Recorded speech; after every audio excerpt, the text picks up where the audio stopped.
자, 이제 예고해드린 대로 정효각 녹취록 하나를 좀 공개를 하려고 하는데요. 봉 기자님이 이제 추가로 입수한 것이고, 저희 방송을 통해서 육성으로 공개되는 건 처음 공개되는 건데, 이게 이제 최근에 추가로 입수하신 녹취록인 거죠? 네, 뭐 아주 최근은 아니지만 예. 하여튼 미공개고 근데 뉴스 뉴스타파가 좀 열악해서 편집 인원이나 이런 것 지금 뉴스타파가 저 국정원이 아니라 그 검찰 특활비 예, 특활비. 특활비도 뭐 엄청 지금 보도를 열심히 하고 있거든요. 예. 그러다 보니까 편집 인력이나 촬영 인력 이런 거 저희가 좀 되게 인원이 적습니다. 그래서 예. 요것도 좀 정리를 쫙 해서 전에 제가 한번 녹음 파일 많이 공개를 했는데 예. 그러니까 제가 다 이걸 가져봐야 뭐 하겠습니까? 근데 이걸 공개 당연히 할 거고요. 공개할 부분은 녹음 파일 직접 들어보시면 저희가 판단하는 게 아니라 들어보시면 그냥 듣는 분들이 판단하는 거죠. 그다음에 뉴스타파가 지난 1월 달에 이제 그렇게 공개를 했고, 그때는 2021년 4월까지 녹음된 거예요. 이번에 추가로 입수한 녹취록은 2021년 9월까지고요. 네. 그러니까 이게 이제 좀 어떤 의미가 있는 자료라고 보면 될까요, 저희들이? 이제 갈등이 있었고 이제 거의 그 막 찌라시 같은 게 돌았던 모양이에요. 찌라시가 돌고 대장동 특혜 의혹에 대한. 그러니까 위기가 현실이 되는 위기가 다가오는 상황에서 이 분들이 나눈 긴박한 상황, 경찰 수사에 어떻게 대응할 것인가, 국정감사를 어떻게 뭐 할 것인가, 앞으로 이게 수사가 될 것인가 말 것인가 이런 긴박한 상황에서 나눴던 대화겠죠. 뭐 예를 들면 그때 당시에 정말 유착이 뭐 이재명 쪽에 있었던지 아니면 뭐 다른 쪽에 있었던지 하면 그분들을 통해서 이걸 해결하려고 했을 법한 그런 정황들이 있을 거 아닙니까? 근데 제가 볼 때는 그러니까 이 녹음이 정영학이 이걸 뭐 아니면 그 말하는 사람이 수사가 이렇게까지 길게 지금 2년 넘게 될 거라고는 당연히 예상을 못했을 거고 그런 상황에서 그냥 굉장히 뭐랄까 오염되지 않은 상황에서 나눈 대화 같아요. 네. 그러니까 특히 이제 긴박한 상황에서 수사를 앞두고 있는 상황에서 녹음된 자료라는 점에서 보면 여러분들이 좀 유익한 그 지점들이 분명히 있어 보일 겁니다. 그러니까 이게 정영학 회계사하고 이성문 화천대유 대표가 나눈 대화 내용이죠. 그럼 이성문 대표는 대장동 사건에서 뭐 특별히 어느 정도 급의 인물이라고 평가가 될 수 있나요? 일단 대표고 네. 그 김만배 전 기자, 김만배 회장의 대학 후배입니다. 대학 직속 후배이기도 하고 성균관대. 그러니까 화천대유를 만들 때 스카우트해서 대표로 앉힌 거죠. 김만배 회장이. 그리고 원래 천화동이 1호부터 7호에 원래 그 주주는 화천대유고 이성문 대표가 주주였어요. 다 갖고 있었습니다. 나중에 다시 나눠줬지만 그러니까 김만배의 오른팔 이렇게 보시면 될 것 같습니다. 그러면 뭐 상당히 그 비중 있게 우리가 주목을 해야 될 인물 중에 하나네요. 네. 예. 이제 저희가 그 녹취록을 좀 공개를 하려고 하는데요. 조금 길긴 합니다. 뭐 아주 길진 않지만 조금 길긴 한데 그걸 일단 다 한번 여러분들이 근데 들어보시. 이게 48분짜리 중에 3분 아, 한 3분. 거니까요. 3분이요. 그 3분도 방송에서는 적지 않게 네, 길 수 길더라고요. 있습니다. 그래서 그 미리 말씀드리자면 이 내용에는 이제 우리가 경기도나 성남시에 돈을 준 것이었기 때문에 뭐 사건이 불거져도 문제될 게 없다. 뭐 이제 그다음에 이재명이 대선 후보가 되면 검찰도 쉽게 수사하지 못할 거다라는 등의 내용이 나옵니다. 여러분들이 한번 그 녹취록을 직접 보시면서 대장동 사건의 진실에 한 발 더 다가가시기를 바라겠습니다. 자, 일단 그러면 녹취록을 한번 틀고 한번 들어보시겠습니다. 용역업자입니다. 보고서 잘 써서 수수료 많이 받은 용역. 아니 이거 저 회사 이거요. 시중이 이거 빵표잖아요. 아니 이게 왜 문제가 안 되냐? 이거 특별하게 그 문제가 안 되냐? 첫째는 우리가 이재명한테 돈 줘가는 이런 거잖아요. 실제로 그렇게 한다 그러면 의혹 가지고 할 수 없으니까 계좌 추적해서 정치권에 돈이 흘러 들어가는 그런 거 불가능해요. 그럼 실제로 돈이 흘러 들어간 게 없지 않습니까? 그렇기 때문에 뭘로 수사를 할 거예요? 그거 모르죠. 형님이 꼭. 아니 그거 할 게 있어야지. 네. 대표님, 자금은 저는 하나도 모릅니다. 단 한 번도 예, 보여주신 적도 없어요. 그거는 우리 성남시나 저 경기도 쪽으로 돈이 들어간 게 없기 때문에 그거는 100%로 없기 때문에 거기에 대해서 무슨 수사기관이 사람 불러서 계좌 추적을 뭐 하더라도 하더니 관계도 없어요. 뭐 저 하나은행 하고 옛날 시행사에 관련된 사람들한테 좀 보상해 주는 게 그게 도덕적으로 비난받을 수 있을지 몰라도 법적으로 뭐 문제입니까? 그게 왜 법적으로 문제인가요? 에이, 그죠? 이런 것을 담담하게 이렇게 하시면 되는데 참 그리고 이재명이 민주당 후보 되면 그 수사 못해요. 네, 이 후보가 안 되면 수사 안 해요 또. 왜냐하면 후보가 안 되면 안 찍잖아요. 네. 그걸 후보가 되면 유력 후보가 되면 어느 시면 요즘 검찰이 직접 수사권을 행사 안 하니까 어느 경찰에서 그걸 그 사람들 불러 수사할 겁니까? 네. 선배님 그런 생각도 안 하시는 겁니다. 무조건 그냥 그냥 머리만 숨으시는 거죠? 이걸 차분히 생각해 보면 이게 이제 북강에서는 시끄러울 수 있겠죠. 네, 사실 아니 그 국감이 되게 되면 어차피 분명한 건 그렇습니다. 이게 우리 회사에서 개인이든 회사든 간에 특히 그 성남이나 경기도에서 돈 준 적이 없고, 예. 네, 그렇다 그러면 검찰에서 추적을 하든 뭘 하든 간에 돈 준 적이 없는데 그게 어떻게 밝혀지? 돈 준 적이면 어떻게 돈 준 적이 나옵니까?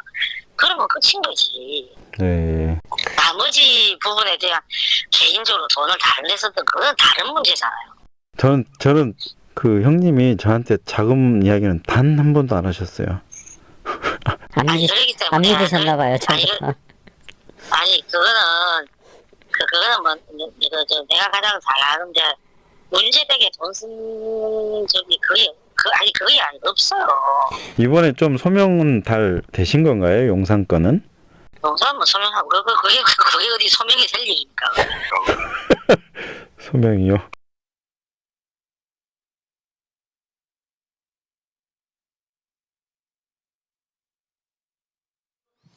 예, 여러분 좀 잘 들어보셨습니까? 이게 화천대유 대표가 하고 정영학 회계사가 나눈 대화 내용입니다. 이성문 대표는 김만배 그 씨의 그 대학 동문이고, 그리고 정영학 회계사는 지금 정영학 녹취록으로 유명한 사람이죠. 아주 그 중요한 역할을 했던 인물인데요. 두 사람이 나눈 대화 내용인데, 여기 보면 가장 먼저 눈에 띄는 건 경기도나 성남시에 흘러간 돈이 100% 없다. 그러니까 전혀 없다 이런 얘기예요. 그러면 결국은 그러니까 이재명한테 간 돈이 없다. 이재명의 뭐 지분도 없다. 이재명한테 준 돈도 없다. 이제 이런 얘기로 단순하게 보면 해석이 되는데 이걸 어떻게 봐야 할까요? 근데 결과적으로 지금 계좌나 추적을 해서 나온 게 없잖아요. 지금 수사를 시작한 지 2년이 넘었는데 수사 결과와도 일치한다. 예. 뭐 아니 결과적으로 그렇다는 얘기입니다. 돈이 갔으면 어떻게든 찾았을 텐데 그럼 뭐 현금이란 게 무슨 현금을 몇 억씩 뽑고 이러면 그게 간단한 일이 아닙니다. 그건 다 체크가 되니까요. 그러니까요. 김만배가 돈을 뽑고 할 때 항상 네. 대여금 형태로 빌리는 이유도 그거거든요. 그냥 돈 뽑으면 배임이 되고 문제가 되기 때문에 현금을 몇십억을 뭉태기 뽑아서 그럼 현금으로 갖다 줬다. 몇십억 현금이 부피가 있고 하는데 그러면 뭐 숨겨놨을까요? 집에다가 아니면 마늘밭에다 묻어놨나? 근데 그런 것들이 지금 돈이 간 흔적 같은 게 결과적으로 나오지 않았다는 얘기고, 요때 당시는 지금 2021년 9월 8일 대화 아닙니까? 결과적으로 이분이 얘기한 게 지금 결과로 나온 거죠. 적어도 그 부분. 근데 제가 한 가지 말씀드리고 싶은 거는 이 녹취록, 그러니까 녹음 파일은 오늘 여기서 지금 제가 오마이뉴스에서 처음 공개했습니다만 네. 녹취록의 일부 내용은 조선일보가 쓴 적이 있어요. 제가 보니까 조선일보가 어떻게 알았는지 모르겠는데 조선일보가 뭘 썼냐면 저 중에서 이재명이 그 후보되면 수사 못해. 이 부분만 딱 잘라갖고 보도를 한 거예요. 정말 선택적 보도를 했네요. 그러니까 마치 이재명이 수사를 뭐 방해하거나 뭐 막은 것처럼 그런 뉘앙스의 보도를 기사를 쓴 적이 있더라고요. 보니까. 근데 앞뒤 내용을 보면 이성문 대표 얘기가 그게 아니거든요. 그렇죠. 전체적인 맥락은 저쪽으로 간 돈이 전혀 없어서 문제될 게 없다. 검찰이 수사를 해도 이런 얘기잖아요. 근데 그런 얘기는 이제 쏙 빼고 딱 그러니까 그것만 완벽한 보도를 조선일보식 선택적 보도였네요. 근데 이제 검찰은 당연히 대장동 업자들이 이재명 대표하고 그의 성남시 경기도 측근들한테 돈을 줬다. 이렇게 보고 사실 수사를 해왔잖아요. 네. 그러니까 저것도 어떻게 마무리될까요? 재판에서 아마 잘 정리가 될 텐데 네. 뭐 참 뒤늦은 얘기죠. 이게 네. 정확한 진실과 사실이 가려지거나 이제 알려지지 않은 상황에서 뭐 선거가 치러졌고 했기 때문에 이게 제가 볼 때는 가장 큰 영향을 미쳤거든요. 선거에 대장동이. 가장 큰 영향을 미쳤죠. 그리고 뭐 특검을 뭐 하자고 그랬는데 막 대답도 안 하고 윤석열 후보는 뭐 그랬잖아요. 네. 특검을 할 겁니까? 그랬는데 뭐 대답을 안 하잖아요. 근데 결국에 지금 특검을 하게 된 겁니다. 그러니까 제가 계속 주장한 게 뭐냐면 특검을 해서 이게 윤석열이 됐든 뭐 이재명이 됐든 누가 여기서 그러면 관여를 했으며 이득을 받는지 지난 10년사의 대장동 개발사를 처음부터 끝까지 한번 들여다봐야 된다는 겁니다. 그 지금 검찰의 수사 자체는 반의 반쪽 수사다. 여기 보면 이제 그 녹취록에 보면 또 재밌는 표현들이 뭐가 있냐면 대선 후보가 돼도 수사하기 어렵고 대선 후보가 안 되면 가치가 떨어지기 때문에 그래서 사실 수사도 안 할 거다 이제 이런 얘기예요. 그러니까 이성문 대표도 변호사예요. 예, 법을 잘 아시는 예. 분입니다. 근데 저 때는 워낙 그 쫄렸던 것 같아요. 아, 쫄리니까 자기의 희망사항인 거죠, 저거는.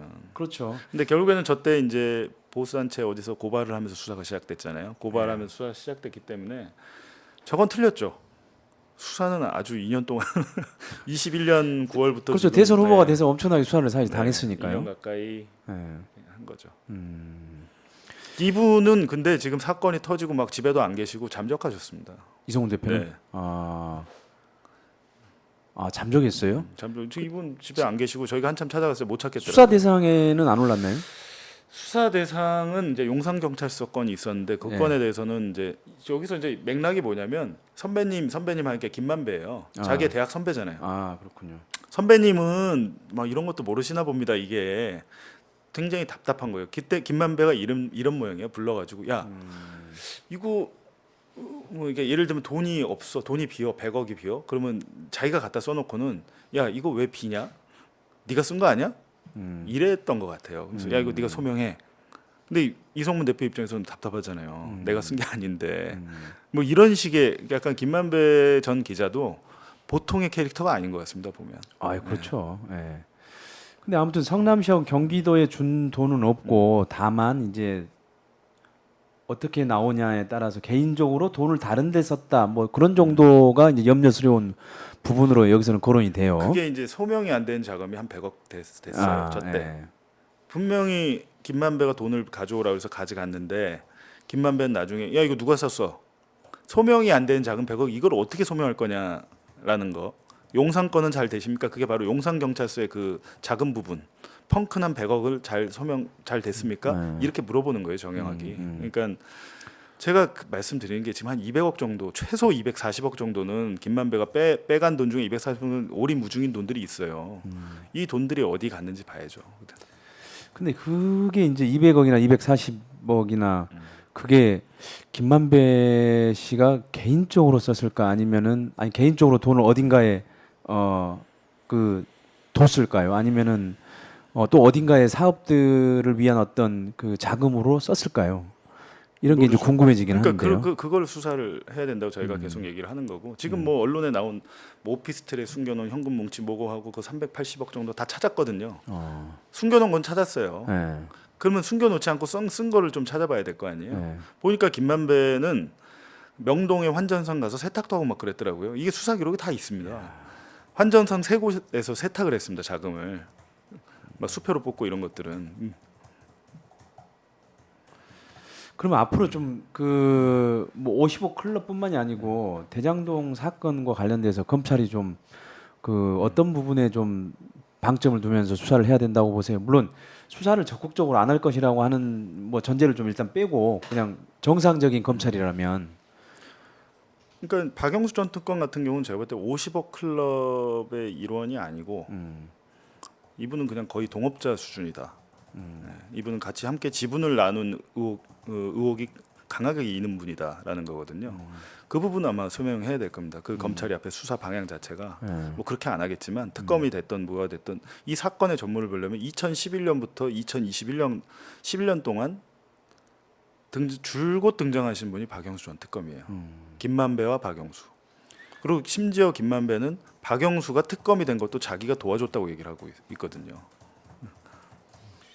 이게 결국은 뭐 대장동 사건이 이재명 사건이 아니고 박영수 사건일 수도 있고 그러겠네요.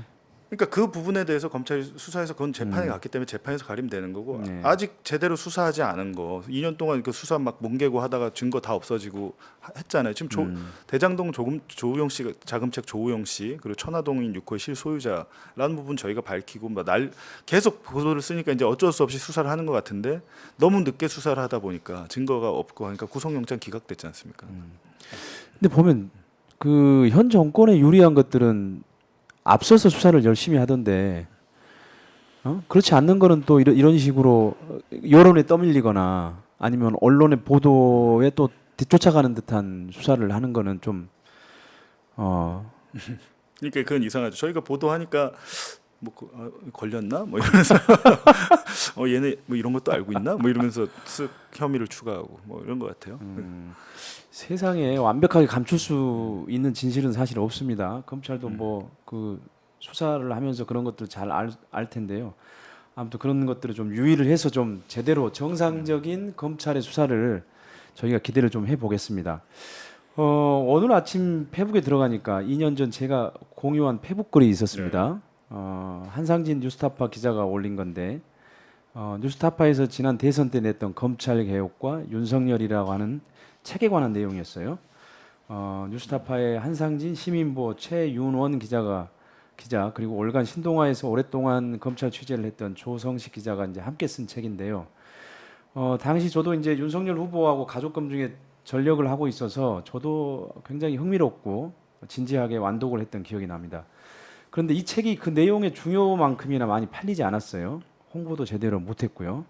저주받은 걸작이라고 할 수 있을 것 같은데 그래서 이제 한상진 기자도 그 페북글에서 이 책 안 팔리면 큰일 난다라고 했을 정도입니다. 사건 취재의 그 탁월한 기자들의 노력이 사실 좀 퇴색을 했죠. 무심하게도 검찰 정권이 탄생을 하고 말았으니까요. 그래도 저는 이 기자들의 노력에 다시 한번 박수를 보내고 그분들의 치열한 노력을 영원히 기억을 하고 싶습니다. 여러분도 지금이라도 이 책이 좀 더 팔릴 수 있도록 해주면 좋겠어요. 역주행이라고 하는 게 있지 않습니까? 근데 이분들과 함께 이제 대장동 사건의 진실을 파헤치고 있는 봉지욱 기자님도 저희가 이제 꼭 기억을 하도록 하겠습니다. 저희 독자들도 국민들도 아마 봉지욱 기자를 진짜 기자로 기억할 날이 올 것으로 보고요. 그리고 또 나중에 혹시 이제 기회가 된다면 대장동 사건 진실의 정말 전무에 대한 내용들이 또 책으로 묶여질 날이 오기를 바랍니다. 그때는 검찰 개혁과 윤석열이라고 하는 그 책이 충분하게 베스트셀러가 못 됐는데 그때는 이 대장동 사건의 진실에 관한 책이 베스트셀러가 될 수 있었으면 좋겠고 그때는 또 이제 베스트셀러의 저자로서 저희 방송에 다시 모실 수 있기를 기대합니다. 자, 여러분 오늘은 여기까지 하겠습니다. 봉 기자님 수고 많으셨습니다. 네, 고맙습니다. 네, 고맙습니다. 예.